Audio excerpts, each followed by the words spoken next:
I am not old, but the world's technology has been growing at an exponential rate since the time that I was born. The result is that our world today seems like a significantly different place than the world I was born into. iPods, CDs, computer downloads, etc. was simply unimaginable when I was young. We listened to music on records. According to my YouTube demographics, my viewers tend to be older than average. But not all of them. I know that some of my viewers don't know the experience of putting a disc on a platter, placing the needle on the record, and hearing the sounds emerge. The reason I am doing this video is that I see many young folks on the internet who are completely confused about the terminology used to describe different types of records. I see 78s called LPs, 45s called 78s, and even an LP called an 8-track. So I thought I would do this to clear it all up. I'll start from the beginning. It was 1876 when Thomas Edison achieved what was previously believed to be impossible. He captured sound, such that it could be preserved and replayed. The first medium used to capture sound was a piece of tinfoil. The first records that were marketed to the public were in the shape of a cylinder, not a disc.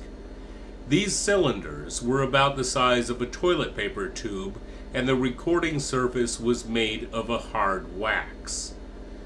This was the only medium for recorded sound until around 1897, when Emil Berliner's discs records became available. Cylinders and discs were the two competing formats for a while. Both formats were able to provide only 2 minutes of music in the beginning, but they were later expanded to around 4 minutes. The disc won out, mainly due to a much easier method of manufacture, and on the consumer's end, the disc required less space for the storage of a record collection. By 1912, cylinders were phased out, and the disc became the only format for recorded sound. The early discs were recorded only on one side. They were initially 5 inches in diameter, later increased to 10 inches. In 1902, a man named Adhemar Petit noticed something about a disc record. It has 2 sides. One could stamp a recording on both sides of the discs. The customer could buy a record with 2 songs on it instead of 1. Petit received a patent for his idea in 1904. The Victor Record Company purchased the rights to that technology in the United States. This culminated in a 1908 lawsuit against the Columbia Record Company after they had been producing and selling 2-sided discs. The lawyer for Columbia was quoted as saying, "If we are restricted to one side of the record, which side shall it be?" This question prompted the judge to void the patent and declare the technology public domain, as it is not the sort of thing that can be patented. Through the early 20th century, there were many companies making machines that could only play discs for that machine. Playback speeds ranged from 60 to 120 revolutions per minute. Some companies made different sized center holes. There were records that started on the inside and played to the outer rim of the record. At some point in the early 20s, the industry became standardized. The speed of 78 revolutions per minute was set. Records came in primarily 2 sizes. The 10-inch disc that held 3.5 minutes per music per side, and the 12-inch disc that could hold about 4 minutes per side. There were some children's records that were about 5 inches in diameter. These are the records we call 78s. The number refers to the playback speed, 78 revolutions per minute. These records are thicker and heavier than the modern vinyl records.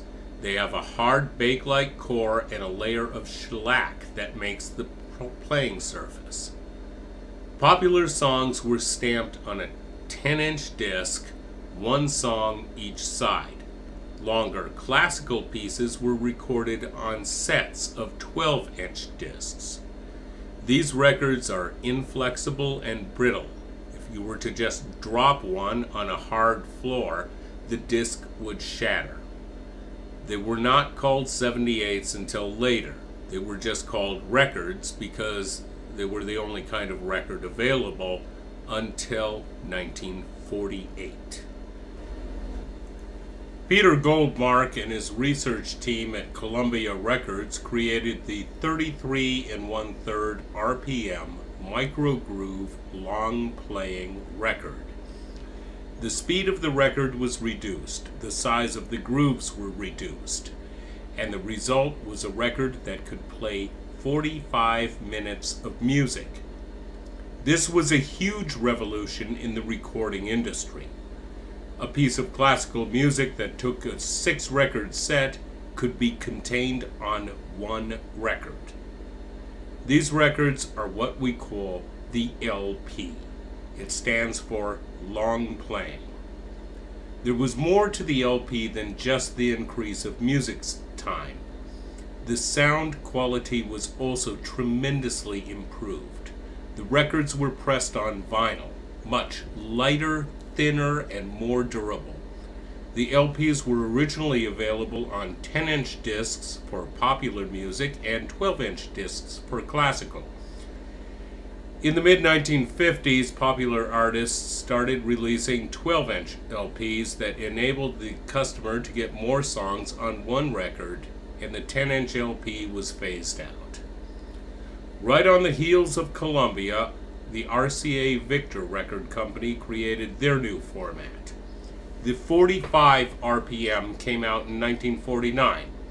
The speed was 45 revolutions per minute. They used smaller grooves like the LP, and they were pressed on durable vinyl, and the sound quality was superior to that of the 78. Those are the little records with the big hole in the middle. We call them 45s or singles. They could hold up to 11 minutes of music per record. Through the 1950s, a customer had the choice of all 3 formats of records. Turntables were made to play all 3 speeds. In 1960, production of 78 RPM records was discontinued, and the 45 and the LP became the only available choice of records, until they were replaced by compact discs in the late 1980s.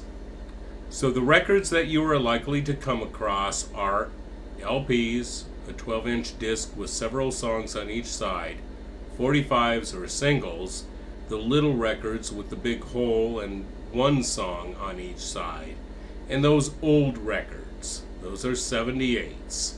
Usually 10-inch discs with one song on each side.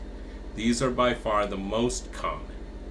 There are all kinds of oddities that don't fit into any of these 3 categories, but these are the ones that you are most likely to find.